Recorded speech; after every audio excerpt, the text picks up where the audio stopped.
Hi, my friends. Welcome to the Diamond Painting Effect with Corey. I'm Corey, and I'm here today with another Stitch with Me. And today I'm going to be working on my tulip base from Joy Sunday. It is a 14 count, 29 by 37 centimeter image. And I think that is a pretty tulip base picture. And I am working on the tulip base this month because Ava is doing her Wednesday. On Wednesdays, she's doing May blooms. And so I thought I would join her and do some May blooms also. So if you have some blooms to stitch on, you can go ahead and pull them out and we can work on them together. I am doing color number 741. It is a very fluorescent orangey color. I'm surprised at how bright it is, and I have done a pin stitch right here, and I plan to come back over and cross it the other way when I come back by it.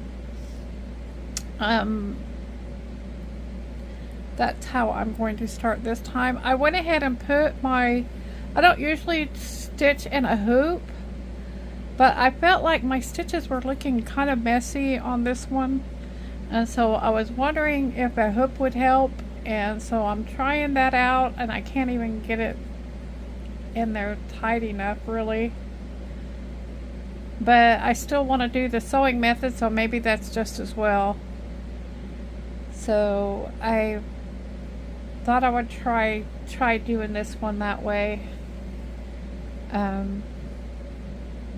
I'm kind of disappointed in how these colors are shaping out, but I feel like they're brighter than the picture seemed to be, and I like my pastels, and these are a little bit more bright than the pastel, I think. So, but I think it's still going to be pretty, and so I'm still going to try and finish it. It's, I think it's still pretty.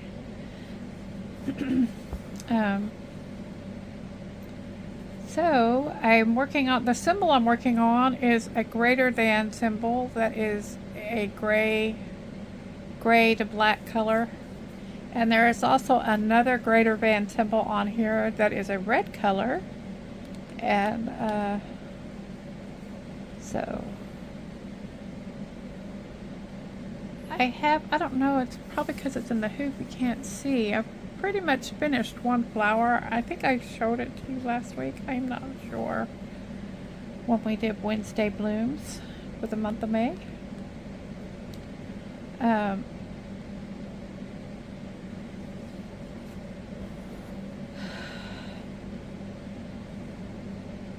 Ava, she's doing a really pretty lotus flower for the month, for her Wednesday bloom theme. And she's over at Stitching in the Nerd. I don't know if I've said that. That's her channel.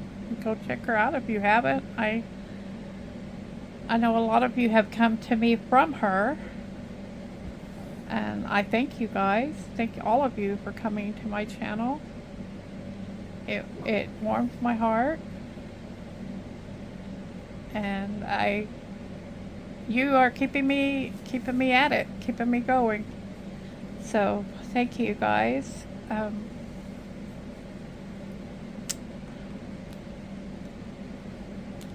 Ava is also working on a beautiful, one of those fantasy pink cottages, and I really like that one.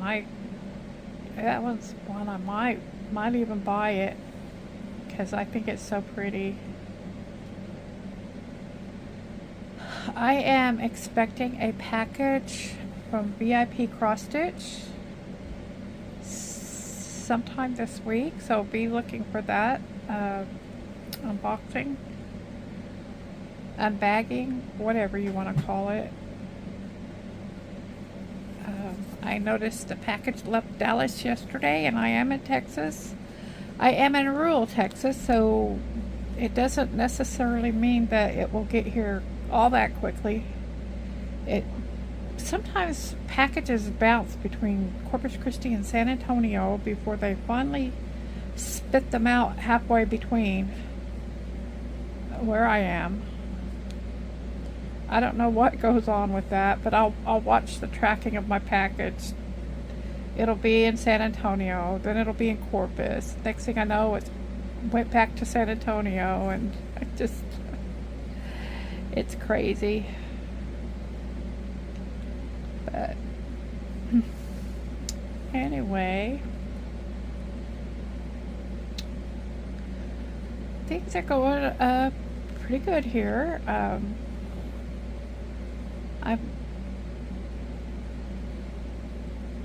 having good days and bad days as far as my health, where I'm just weak. I'm weak, and I can't get a lot. I can't accomplish very much. I haven't even been. There's different levels of when you don't feel good. Usually, when I don't feel good, I can usually almost always stitch, but I haven't been doing very much of even stitching. But I think I have gotten a little bit in every day. Yesterday I worked on the Pedigree of Honey, which is a counted cross stitch. I don't know how smart it is, but I'm working on the border of it first, finishing the border, and I was thinking that's probably not. If I make a mistake somewhere in there, that border is there, I can't budge it. And I'm finding that that's one of my issues with counted cross stitches. For some reason, I just can't get the count right. So,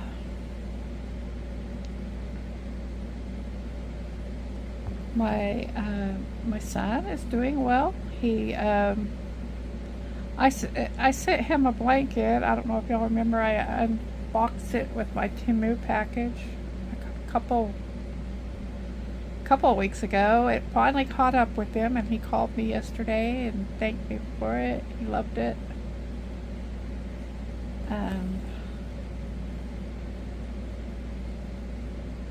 He's a sweet kid.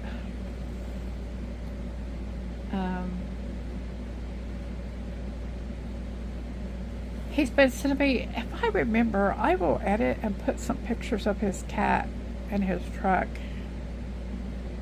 I had told the story a little bit about his cat on Stitching with Flora's comment section on one of her videos because of the issues she's having with her cat. Her cat's very shy. Very, very shy. And that was the problem with Daniel. Daniel adopted this cat, and the cat, he's never really had a problem with her. She was a bit skittish at first, but quickly Daniel forced himself on her. He kind of made her, held her and petted her, and he didn't do it at first. He kind of gradually, but they got along really well.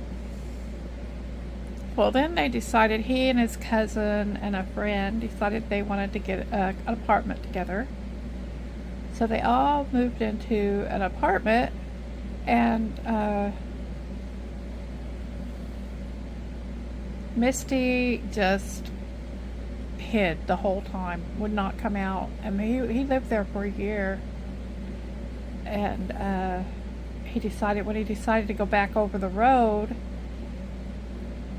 he knew how traumatic it had been for him when he made that move for Misty, when he made that move to the apartment with his friends, and he knew that putting Misty in another home would cause maybe the same thing to happen to her. And so he decided that he would go ahead and take her over the road and see how it. He knew it would be rough at first because that's a big transition, but at least he would be there, the person. And so he talked to the vet and got some calming medicine for her for the initial part of it all, so she could get used to it. And she adapted to it. When he comes home, Misty stays on the truck. That's her home. And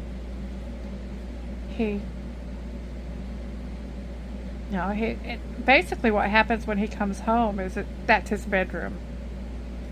So if he's able to park, if it's rainy and muddy, he has to go park at a truck stop that's about 4 miles away.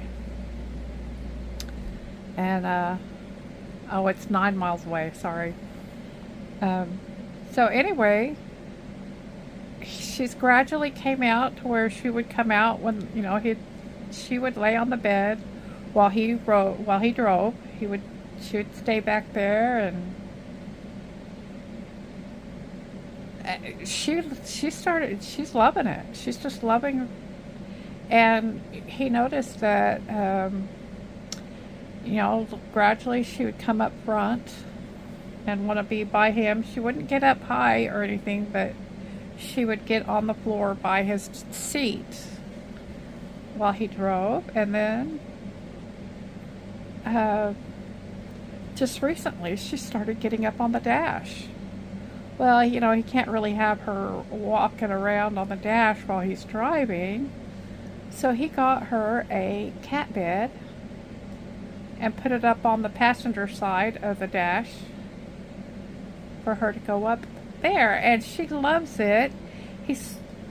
She still doesn't stay up there very much while he's driving, but she loves it when he stopped. She likes to look out and everything. She has never tried to get out while he was when he got out. He's never had that problem. That's her space. He used to have a cabinet there where the drawers broke very easily. He was forever having a hassle with them. So he just took that cabinet out and made he took all the drawers out and he made that space her litter box area. And he's got air purifiers on the truck, and he's got, he uses a premium. There's a brand of cat litter called Pretty Litter. You guys, it's a pain. That stuff's a pain because it's very sandy. It tracks out of the litter box pretty badly, but it's really good at controlling odor. And so he uses that Pretty Litter on the truck, and so my sister tried it. She couldn't put up with this, having to deal with the sand that comes out. It's not really sand, it's white, clearish kind of thing. And the dogs are going crazy. I am sorry, guys. But so anyway, Misty is a very happy cat, and loves being a trucking cat. And I think she's happier there than she's ever been. And kudos for Daniel for putting up with her. I think somebody else wouldn't have cared. But he cared more about the cat than his convenience, because he knew it wasn't going to be easy to take a cat on the road.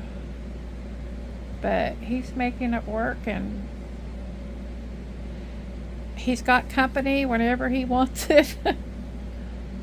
He says he gets attention, when the DPS he goes through checkpoints, and sometimes the TPS want to see his cat. They say, "Do you really have a cat?" And they want to, because he has a sticker that says "cat on board," please, I don't know, they're just, he got little stickers so that if anything were to happen, they'd want him to save the cat too. And so they'll ask him about it, and he shows off his cat to them, and it's kind of funny. But so if Laura is watching, I don't know how much she watches my channel, but there is hope for that cat. But I don't know. I know my Persephone, when I brought Gunther in, it changed her. Gunther is very much a people person, loves to be around people, and Persephone is more reserved. And so it's caused her to be, I wonder if it's a male-female thing. I'm beginning to wonder. Because Persephone does want attention, but it's not that often. She's a loner kind of a cat. And she, you know, she does want affection, but it's on her terms, and you have to be careful with her. She'll bite. She'll bite you. If she doesn't want to be petted, she'll let you know. And so I've learned that I let her see my hand before I pet her. And then if I put my hand out in front of her and she wants to nudge it, then that means she wants to be petted. But if she doesn't, I leave her alone. She doesn't bite hard. It's just kind of a nip, like, no, I don't want that, you know. But she was a cat that was she was a feral cat. And I was hoping that I got her young enough that I could, make the feral go away. But I don't think I quite got it. I think she is tame enough to have as a house cat, but she's still got that bit of wildness in her. So I let her have her space. Gunther usually keeps me company, and for some reason he isn't joining me today. Makes me wonder. But so that's the story of Misty and Daniel, the cat. They the biggest issue Daniel has is when his truck does have to go in for repairs and such. He can't leave her there on the truck. So he's had to board her a couple times. Fortunately, he's been able to, since the main office for the company he works for is in Chattanooga. There is a place there where he can leave her if he needs to leave her for extended periods of time. And he has been able to find hotels where he could take her in if he's going to be extended. But sometimes if he gets a hotel, but it's not because of his truck, or his truck's not in the shop yet, and he can still have the truck with him, he'll just leave her on the truck because it is so traumatic for her. But he says she's getting used to that, when he takes her somewhere new, she's not as shy about exploring and coming out and looking around and all that. And in fact, this last time he stayed at a friend of a friend kind of deal, and she really showed no signs of being traumatized by it. So there's hope for our little critters that are, as Daniel calls her, broken. He got a broken cat, and she's becoming much less broken. He's learned how to deal with her, and keep her happy.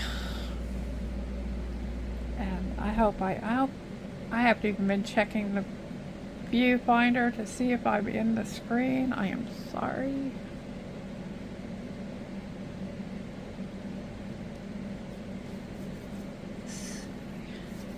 It looks like this orange color is complemented with a yellow color on the inside of that tulip color.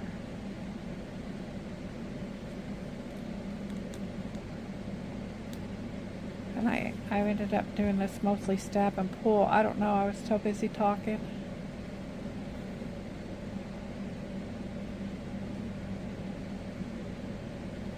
I just stitched.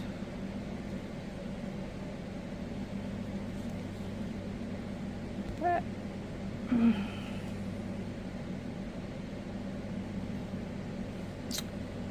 so now it looks like it's about time to wrap it up. I have some more of this color over here, and I think that is going to finish that color off. I need to, I'm trying to see over here. I think, yeah, I think I'll just work a little bit more on this tulip over here, and that will finish that bright orange color off, and I will move on to another color. So I'm not gonna carry it that far on this because there's gonna be nothing else behind it, so I'm not gonna carry that over, and I'll turn it over and cut it off and then move over here. But in the meantime, I want to thank you for joining me for the Diamond Painting Effect with Hori. Take care, and I'll see you again in the next one.